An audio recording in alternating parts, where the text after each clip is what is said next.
everybody, thanks for watching. So let's get right into this video. So you guys heard about what happened today with Trump making a decision to launch missiles onto Iran and basically destroy their uranium enrichment plants or what have you. And you guys understand, I've been talking about Iran for a long time, and we know there's going to be some stuff going on with that whole situation with Iran and Israel. It's been stuff going on, but it's not something new. This is something we all knew would lead up to something, and we knew it would be coming. So this gets into the whole end times prophecy and the role that Iran will play in the whole thing, which Iran, we know, was formerly Persia, right? We know Iraq was part of the Persian Empire. Also, Iraq was a part of the Ottoman Empire. We understand those ties with, Rome. So you got to look at the whole thing and understand how this thing has been set with the biblical sense, but as well as this whole sense of it playing a role in history going forward, right? So a lot of people go and look at it and say biblical history, prophecy, and so on and so forth. But what we're seeing is men making things come true, part of a plan that they set in place a long time ago. And it's something we all understood, could possibly go down, right? So looking at the whole thing, right? It's so obvious, man, to people who understand that this is all provoked. This is all, false flag attack, whatever you want to call it.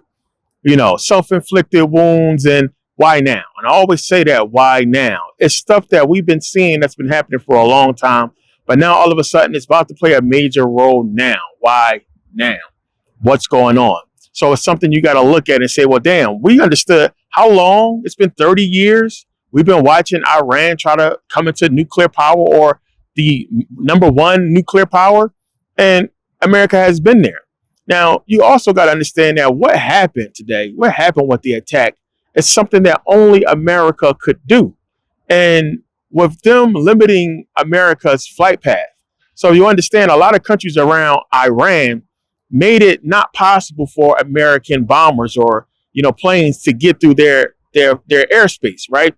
So it left an easy route for Iran to see anything coming. This is why a lot of countries do this, because they don't want to get involved with something knowing that an enemy country used their airspace to come and launch an attack onto another country. So they limit the airspace just to let other countries know, hey, something happened to you guys. It's not on us. We're not a part of that. We limited the easy route to you, right? So here's the thing. Iran understand this, and they understand that if I'm not going to piss one people off, it's America. It's America. We understand what they can do. We understand how Iraq came in there and made it very difficult for those people. Iran is a almost impossible country to fight boots on the ground, but we've been bombing the crap out of them. And it still just goes into modern warfare, right? And understanding the capability that we have today and early warning detection systems we have today, for them to clearly see long ahead of time a plane, bombers coming to bomb them, and them being able to intercept those bombers to stop them from destroying what they destroyed. But, for some reason, Iran has the capability and the ability to create nuclear weapons, but not able to see something coming all the way from America to bomb them or what have you. So it's just all suspect when you pay attention. But the history of it is something I got into before, understanding Persia, right? But Persia has been sitting there, which is Iran now. Remember, Iran is basically the only country left, or one of the only countries left, that has not let in the monetary banking system, right? I should say the central banking system, right? The so-called Jewish Rothschild banking system, whatever you want to call it. They haven't basically taken Iran. Iran is absolutely beautiful, by the way. It's an amazing, beautiful country. It's humongous. And they have to get that in place so they can get their new world order, right? But what I submit to you guys, what I've been saying for a long time, is not what you think it is. Because, you don't stop, you making nuclear weapons, you have an agreement with America, all of a sudden you stop. What are you stopping for? This has been going on for over 30 years. Why stop now? Why not keep pursuing what you've been pursuing for a long time? And it's like, it's not time yet. It's as if they're saying to Iran, dude, we're going to let you chill, you do what you do until the time comes. Then you're going to play a major role in how we bring about World War III, New World Order, so on and so forth. And this is basically what Iran has done. So you look at Iran and them aligning themselves with Russia. So now we all know the scenario. Iran probably going to, retaliate with an attack against Israel. America will have to intervene with that. And then somehow Russia and China is going to come into the mix. Boom, World War III. This is something that everybody know and understand, that we're seeing it play out. And if it play out the way that we think it's going to play out, it's like, come on, man. And people are hitting me up, biblical prophecy, as if these people didn't know this shit was getting ready to happen. So again, is it biblical prophecy, or is this men making things happen? That's what I've been saying to you guys before. This is an agenda. This is an agenda being executed right in front of us to bring about this war, new world order, or what have you, banking system, whatever you want to call it. We know a lot is coming into play with this whole thing, and it's been going on for a long time. The fact that it's been 30 years dealing with Iran and everything that we've been seeing with Iran, and then now all of a sudden they're making these moves at a time where Russia is at war with Ukraine. There's so much happening with trade. This is the wrong time for anybody to be going to war. And grown people that's in the position of power that they are in, knowing we are in an economic, bad time right now. And what war would do to the economy is going to be ridiculous. So why would you even attempt war now? Why would Trump even bomb these people now, knowing America can't afford to go into a war right now? We don't even have a stable economy, and we don't even know what's going to happen with trade in the next few months. As I said before, economically, the world cannot afford for China to go to war. We can't afford for trade routes to be messed up because of war. And this is something that we'll see consistently if war is happening. You can't get certain things. Certain ships can't do anything. We can't fly into certain places. Goods and services is going to be limited. It's going to be problems because the world is at war. It's going to cause a major economic issue with, all these countries that's involved. Is one of the reasons a lot of people are saying Trump should be impeached for attacking and basically not, allowing diplomacy. So supposedly Iran was, okay with talks about them, basically being able to enrich uranium a certain amount, right? And they wanted to make some type of deal with America, but then this happened, and basically those plants has been destroyed. So people are saying, well, wait a minute, you're basically attacking Iran, putting us at the brink of war. What's going to be Iran's response, right? If they bomb Israel, if they attack America, it's basically on Trump's hand for not allowing diplomacy and not allowing everybody to come to the table and come to some type of deal. Dude, it's been 30 fucking years, over 30 years we've been going through this. Come on, man. We've been going through this for so long. It's been, everybody's understanding what Iran's agenda has been. Now, ask yourself, what is it that Iran has won? Or what is it about Iran that want them to strengthen their forces as far as becoming a nuclear power? Are they, upset because they might be, a threat, or, having to worry about America and other countries attacking them? So supposedly the whole thing with nuclear weaponry is to not be the guy that don't have them. Because if you don't have them, everybody else does, you're at their mercy, right? So that's the whole thing. And they want people to get into that thought system and belief system of that, and basically try to justify the reason for having, nuclear arms. So remember, everybody came together at some point and said, hey, nobody's going to have nuclear weaponry. We need to get rid of these things before we destroy ourselves, destroy the entire planet. This needs to be done away with. And America is supposed to be the big brother and, the boss of all this. If a country starts to basically try to put together weapons of mass destruction, we're going to intervene, right? So this is what America's been doing and butting heads with everybody. Situation with Iraq and everybody else. Weapons of mass destruction, nuclear weapons were coming in there, so on and so forth, right? So it's like, okay, if that's the case, because you got to think about this. If that's the case and you understand that you're going to have sanctions against you and your people, that you're going to have America on your ass, why would you develop nuclear weapons? What would be the point of that?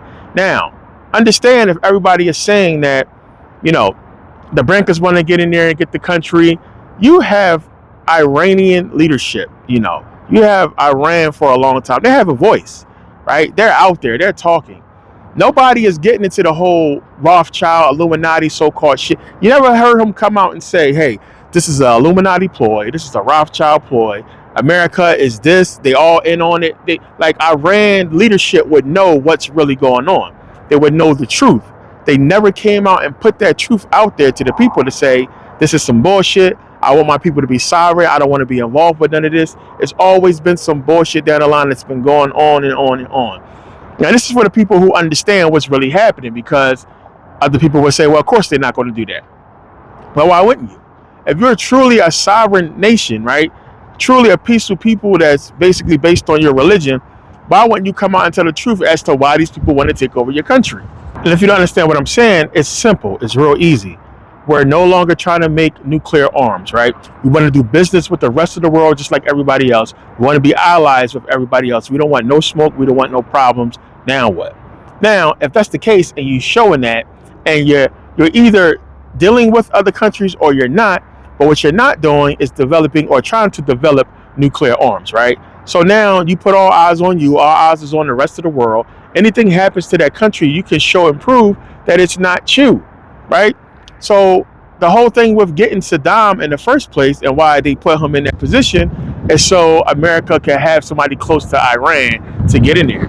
So it's a lot that's been going on with Iran throughout the decades that we all know about, and we know America's involvement in the whole thing. And it's been made to look as if Iran is this wild card, and they have been this wild card, allying themselves with Russia. It's one of the reasons why I said about Burkina Faso, Ibrahim Traoré, be careful who you align yourself with, because I don't think Russia is who people think they are. Things are not what they seem when it comes to Russia or what have you. So you got to look at Iran and look at the history as we know it, with Iran being Persia and the agenda that these people came up with a long time ago. So understanding, if you understand, I talked about this before, Iran or Persia's role in bringing down Kemet, Persia's role as being the people that's a puppet for, Rome, for the powers that be, let's say. The same thing we have with the Saudis. And that's another thing. You got to ask yourself. You have Iran, you have the Saudis, Saudi Arabia, what have you. They never had no beef. They never had no beef. And you got to understand how this whole thing is coming about, how it's taking shape. We know we got Sunni, we got Shiite, we got different Muslim factions or what have you, but there's never been no real big deal between these two. And it's because they are under the fold of the New World Order. They are under the control of Rome and the powers that be to bring about what's getting ready to come. Plain and simple. So you're going to see a lot of stuff on the news. There's going to be a lot of smoke and mirrors. Stuff we all know has been coming and we've been waiting for it. And it's going to play out. The thing is it going to play out the way we think it is? Is it going to be that obvious? Because right now it's obvious. The wild card in this whole thing is what's happening with Ukraine and Russia. Because Russia now fighting with Ukraine, it makes it look almost impossible to join in and help Iran, which, Putin came out and he said, he was willing to offer aid, but Iran turned it down. He was willing to offer weapons, but Iran turned them down, so, what's going on with that? What is that situation really about? It's a lot to look at, but a lot of people, worried, scared, upset about what's taking place. Oh, we're going to war, what have you. Trump basically said no boots on the ground. Unless it's absolutely necessary. This is modern warfare, people. We have drones. It do not need to be boots on the ground. It just don't need to be. And boots on the ground in Iran is a lose. We will lose that. And just like Vietnam, just like anytime you go into somebody's home and try to beat them in their home and they know you coming, good luck winning that shit. To get in there and try to dig out how deep these people are dug in is crazy. You see how deep they had these fucking facilities, right? They had to drop multiple bombs to basically blow the dirt out of the ground and drop another bomb right down that hole to start getting towards these plants, these underground factories or what have you. Highly sophisticated, crazy shit. And, those missiles are guided missiles. Those missiles are highly sophisticated, powerful missiles. It's a lot to deal with fighting them. And it's something we don't want to do, having boots on the ground. But that's everybody's point in saying, well, Trump, how you bomb these people and then say, okay, now let's come to the table and have diplomacy. It don't make sense. So something's going to happen. Iran is going to play, possum. Who knows what's going to happen? Supposedly already there's been missiles launched on Israel, which Israel plays a major role in this whole thing. And we're going to see. We're going to see what's going to happen. So people are expecting attack here in America, which we all know how that's supposed to go. I'll get into that, which I did already basically. But, it's so much more that has to happen to bring about, this whole end times and everything like that. This is just the beginning, man. It's all leading up to what's supposed to be this end time biblical thing. But these people really didn't think too hard about the plan and how easy it is to see, which leads me to believe it's going to be some type of fucking crazy twist to it that we're not going to see coming. There's no way they're going to let their hand be this easy to see, because right now it's like, And everybody expect this. Everybody know what's coming. Everybody understands what's supposed to happen. And it's almost a good thing, but it's a bad thing because it's like, I would say a good thing for them because then they can be like, well, everybody knew what was going to happen. We all expected it. We just waiting for y'all to get it the fuck over with so we can go on with our life and with that, whatever the hell plan y'all trying to execute. We tired of the bullshit, right? So a lot of people, when it does happen, whatever happens, it's going to be something that they expect, which is going to be a little bit more calming for some people. For other people, it's going to drive them crazy because they didn't know none of this, and a lot of people are not aware and up on this information. And make no mistake, man, all of these world leaders are all in on this. They're all poised to take advantage of what's to come. A war happens, and you know how it goes. We destabilize Iran. Then the bankers basically loan money to Iran to rebuild the place, and then they own the place. It's the same deal that happened with these other countries, but there's a deeper part to it all where you understand the stories that's going around on how these rulers are a part of the 10 kings. You understand the 10 kings story? This is what it's about. These 10 kings have basically been given power on the earth to rule.